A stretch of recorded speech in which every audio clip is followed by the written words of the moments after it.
झालं 2-4 दिवस त्याचा नियमच होता. ताट करायचं, थोडं प्रत्येकाच्या नोंद मांडायचं. 4 दिवस ह्या सगळ्या मूर्तीने जेवण केलं. आणि मग एक दिवशी काय झालं, त्या आबाची तब्येत बिघडली. त्याला थंडी, ताप, खूप काही त्याची तब्येत बिघडली. अधिकार काय असतो हा आपल्याला याच्यातून जाणून घ्यायचा आहे. आणि तो वेडा आबा जाऊन असा देवाच्या पुढे तिरका उभा राहिला. म्हटला, हे पा भगवंता, 4 दिवस झाले मी तुम्हाला स्वयंपाक करून जेवू घातले. आज माझी तब्येत बरी नाहीये. आज सगळे कामं तुम्हाला करायचे. हनुमंता उठ, पहिला झाडू घे, झाडून काढ. लगेच हनुमंत उठले तर झाडायला लागले. लक्ष्मणा पुढे हात जोडले. हात जोडून विनंती करतो, ती जर नाही ऐकली तर पुढं मी काय करी सांगता येत नाही. जाणून बुजून वेडाच, तुला पाणी भरायचंय. लक्ष्मण गुपचूप उठले, पाणी भरलं. प्रभू रामचंद्राला काय काम सांगा. प्रभू म्हणे तुम्हाला सरपण आणायचंय, जा म्हणे सरपण घेऊन या. प्रभू रामचंद्राने मोळी बांधून डोक्यावर आणली. सीतामातेने बोलल्यात आहे पूर्ण स्वयंपाक करायचा तुम्हाला. सीतामातेने स्वयंपाक केला, प्रभूने सरपण आणलं, लक्ष्मणाने पाणी भरलं, हनुमंताने झाडू मारला. कुठला अधिकार आहे हा? हरिपद प्राप्ती भोळ्या भाविकासी. एवढ्या भोळ्याला देव भेटतोय. आणि मग ते स्वयंपाक झाला, जेवण झाले. आणि जेवण झाल्याच्या नंतर आपल्या गुरुला काय आवडतं हे त्यांना प्रखरतेने जाणवलं आबाला. आणि आबा प्रभू रामचंद्राला बोलतात म्हणे, आपल्या लई पोळ्या लई भाकरी शिल्लक राहिल्या म्हणे.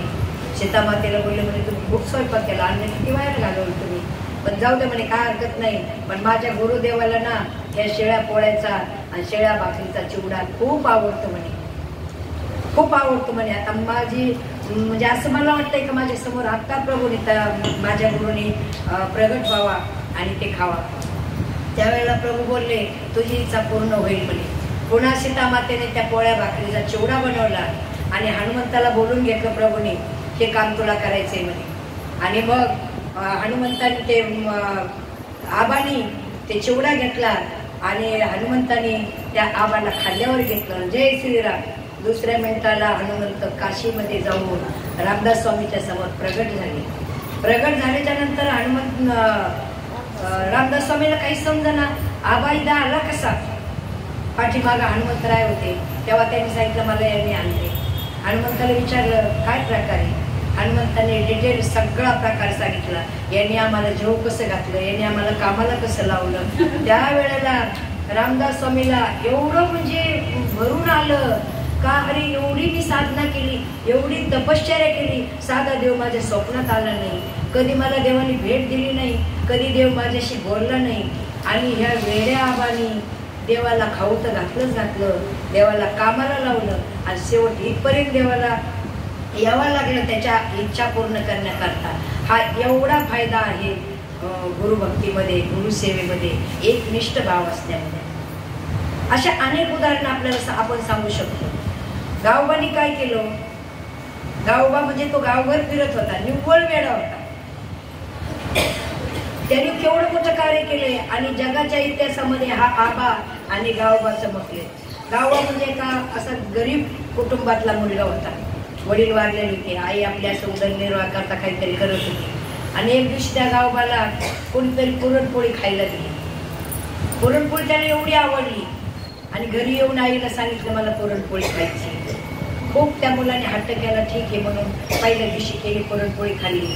तो रोजच मागायला लागला.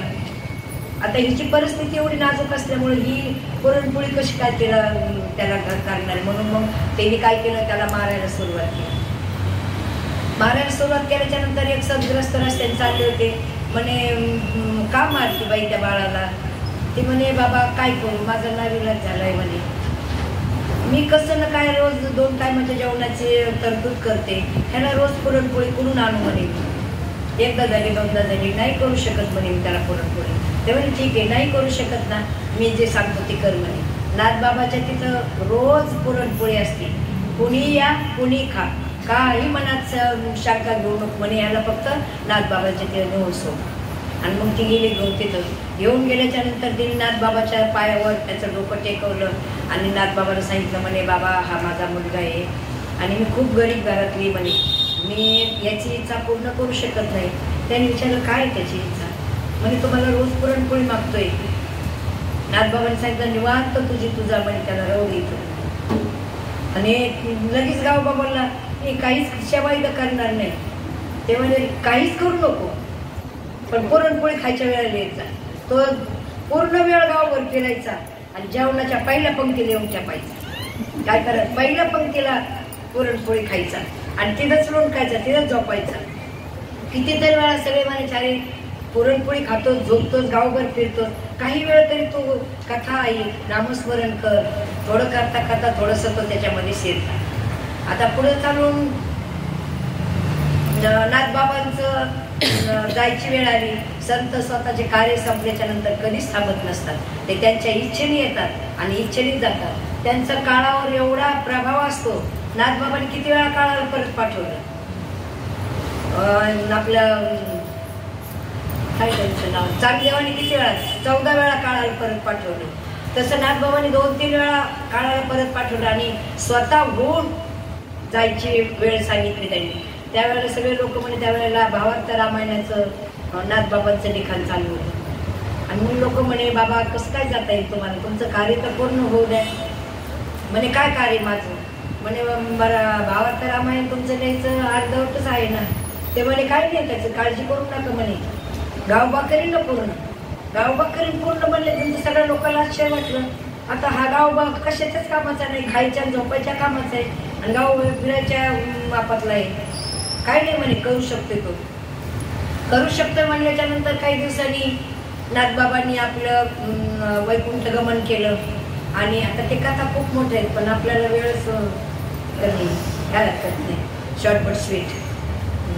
आणि मग नाथबाबा गेले. मग गावबानी ते भावार्थ रामायण पूर्ण केलं. कशाचे जेव्हा केलं, संत कृपा झाल्याच्या नंतर काही नाही. आता पाहतो आपण पशुवेद बोलतात, वेळात तो तर माणूस आहे त्या न्यायाने.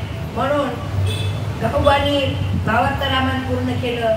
वेड्या आबानी देवाला कामाला लावलं, मूर्तीतून बाहेर येऊन काम करून घेतलं. त्यांना प्रत्यक्ष नवे हा सामान्य महिमा संताचा नैवेद्य हातीचा मूर्ती जेवली.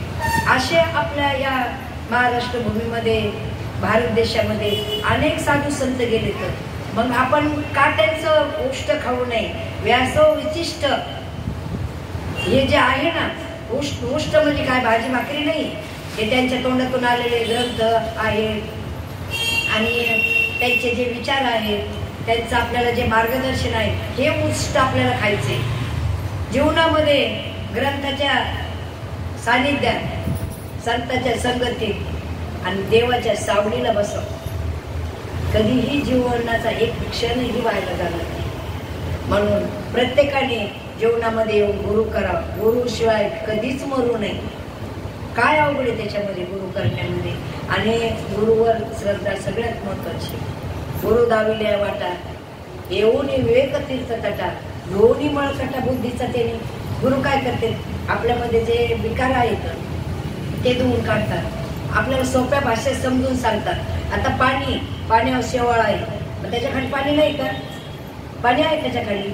मग गुरु काय करतात, ते शेवाळ बाजूला सरकायला सांगतात. शेवाळ बाजूला केलं तर आतमध्ये पाणीची. दिव्यावर आलेली काजळी आतमध्ये प्रज्वलित नाही का दिवा, फक्त काजळी आहे त्याच्यामुळे प्रकाश दिसत नाही. ती काजळी बाजूला केली, दिवा प्रकाशित होतो. अशा अनेक गोष्टी संत गुरु आपल्याला सोप्या भाषेत करून सांगतात. म्हणून आपण फक्त आणि फक्त संताला शरण जावा, संतावर विश्वास ठेवावा आणि सद्गुरूंना शरण जाऊन आपण अनुग्रह घ्यावा. संतांची भाषा जर आपल्याला कळली ना तर आपल्याला ते आपल्याला कळण्यासारख्याच भाषेत सांगतात.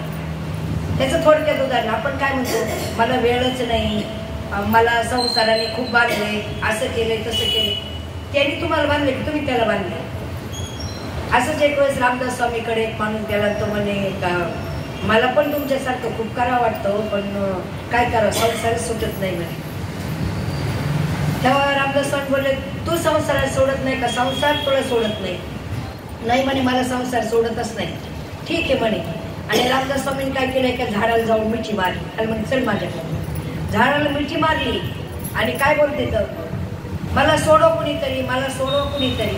त्यावेळेला तो माणूस म्हणला काय म्हणे वेड्या माणसाच्या बरोबर आलो म्हणे मी. यांनी झाडाला मिठी मारली आणि तो म्हणतो मला सोडा मला सोडा. अहो म्हणे असं काय करता तुम्ही. तेव्हा रामदास स्वामी बोलले मी झाडाला मिठी मारली हे तर खरं आहे का नाही? आणि मी सोडो सोडो म्हणतो. का म्हणतो? तसं तू संसाराला मिठी मारलीस म्हणे. संसाराला नाही तुला मिठी मारली, झाडाने मला पकडलंय का? नाही, मी झाडाला पकडले आणि मीच म्हणतो मला त्याने पकडले. तसं तू संसाराने तुला पकडलं नाही, तू संसाराला पकडलंस. म्हणून आलेली वेळ सत्कारणी लावा. तसंच एक माणूस असा समुद्राच्या कडेला उभा होता आणि एका विचारलं म्हणे तू का उभा राहिला म्हणे. तो म्हणे अहो मी ते लाटा कधी संपत येण्याची वाट पाहतोय.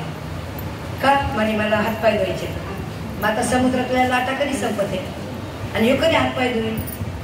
तसा संसार कधी संपणार नाही आणि संसार कधी आपल्याला तो बाहेर जमानणार नाही. आपणच बाहेर पडलं पाहिजे आणि आपल्या जीवनाचं सोनं केलं पाहिजे. लाटा संपत नाही, ज्या वेळेला गेलास तेव्हाच वेळेला पाय धुवून घे. आणि तसंच आपण आपली जिंदगी आहे तोपर्यंत आपला जन्म वायाला घालू नये आणि संतांच्या संगतीत, ग्रंथाच्या सानिध्यात, भगवंताच्या कृपाछायेखाली आपण राहावं आणि आपल्या जीवनाचं सार्थक करावं. आजच्या या पुण्य पवित्र व्यास पौर्णिमेच्या निमित्ताने मी एवढं सांगू शकते का प्रत्येक जीवाने अनुग्रह घ्यावा, संतांना शरण जावा, संतांच्या विचाराने जीवन चालावं. संतांच्या विचाराने जर गेलं तर कुठंच काही कमी पडत नाही. म्हणून न्यूनते पुरते अधिकते सरते करून घ्यावे तुमचे विनिपुसे. किंबहुना ऐसे केले धर्म कीर्तन सिद्धी गेले तेथे माझे उरले पायीपण. माझं इथं काहीच नाही. हे पाठीमागून आले पुढे चालले. सद्गुरूचा आशीर्वाद म्हणून आज मी कुठेतरी 2 शब्द बोलू शकते. आणि आज मला प्रामुख्याने एक गोष्ट सांगायची, मागं पण सांगितली. मी ह्या जागेवर बसले असं तर फक्त सावळीताईंच्या एका शब्दामुळं बसले. आणि त्यांनी मला म्हणजे तो रस्ता एवढा साफ करून दिला आणि त्या बाजूला सरकल्या. तर निमित्त मात्र काहीतरी असतं त्या न्यायाने. आता ते नाही सांगत पुढचं. त्याने असं अचानक महिलाच्या सप्त्यात माझं नाव दिलं, मला सांगितलंच नाही, ऐन वेळेला सांगितलं. आणि पुन्हा काय बोलल्या का तुम्ही जर प्रवचन नाही केलं तर मला खूप अपमानित व्हावं लागेल. मी आत्मविश्वासाने तुमचं नाव दिले, मला मंडळाचे लोक काय म्हणतील. तेवढ्या एकच शब्दावर मी ते 2018ला कामोठ्यामध्ये महिलाच्या सप्त्यामध्ये पहिलं प्रवचन केलं. आणि तसं मला हळूहळू चाललंय काहीतरी. बालक बोबडा बोलले का वापुड्या उचका चालली चोज करून माऊली रे जे या न्यायाने आज मी जे काही बोलले हे माझ्या सद्गुरूंचं वेदांताचार्य ब्रह्मलीन तुकाराम शास्त्री महामुनी यांचा कृपाशीर्वाद आहे. तसेच माझे आद्य गुरु माझे आई वडील आहेत, त्यांच्या कुटुंबालाही बाळकडून मिळालेलं आहे. तसंच आपले ज्ञानोबा तुकोबा अनेक संतांच्या चरणी माझे हे प्रवचन पुष्प समर्पित करते. तसेच आपले सगळे गुणवान ज्ञानवान हे सगळे श्रोते यांच्या पण चरणावर नतमस्तक होते आणि माझ्या वाणीला इथंच पूर्ण विराम देते. विठ्ठल